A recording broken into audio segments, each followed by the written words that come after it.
நீங்க ஒரு business persona இருக்கணும் அப்படின்னா, நீங்க ஜஸ்ட் நம்பர்ஸ்ல மட்டும் ஃபோக்கஸா இருக்கக்கூடாது. ஹியூமன் நேச்சர் அப்படின்னு சொல்ல ஒரு விஷயம் உங்களுக்கு தெரிஞ்சிருக்கணும். அது ஏன் அப்படின்னு சொல்றத இந்த ஸ்டோரியிலேருந்து சொல்றேன். ஒரு கம்பெனி என்ன நடக்குது அப்படின்னு சொன்னா, அந்த மந்த்ல full and full sales down ஆயி கம்பெனி திவாலாகிற நிலைமைக்கு வருது.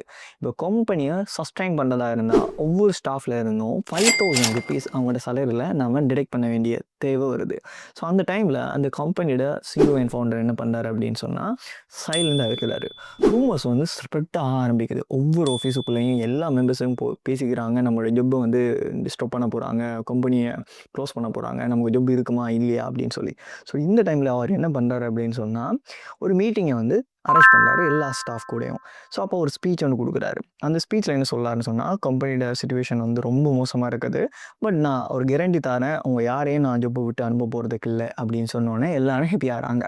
பட் அந்த இடத்துல ஒரு விஷயம் சொல்றாரு. உங்களோட எல்லார் சேலரியும் ₹10,000 உண்மையிலேயே ₹5,000 தான் டிடக்ட் பண்ணணும். பட் அவர் சொல்றாரு, ₹10,000 நாங்க உங்களோட சேலரில டிடக்ட் பண்ண போறோம்.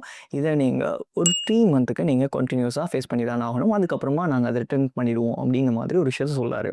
அப்ப எல்லார் ஃபேஸும் வந்துட்டு மறுபடியும் டல் ஆகுது. But still some of them happy. நம்மளோட ஜாப் வந்துட்டு போகலையே அப்படின்னு சொல்லி. அதுக்கப்புறமா 3 டேஸ் கழிச்சு இன்னொரு மீட்டிங்க வந்து கால் பண்றாரு.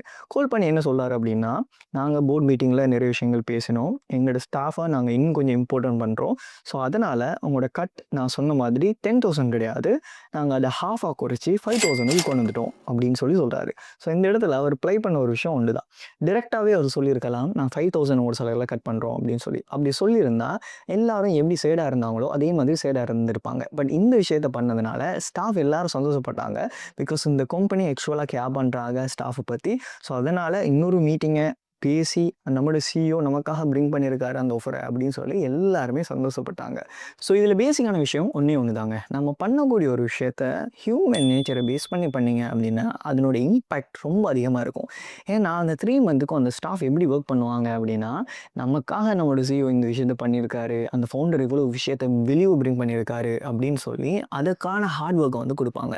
ஸோ நீங்க பண்ண வேண்டியது ஹியூமன் நேச்சர் எப்படி ப்ளே பண்ணணும் அப்படின்னு சொல்ற ஒரு விஷயம் தெரியலாட்டி, நீங்க பிசினஸ்ல இருக்கிறதே வேஸ்ட்டு தான்.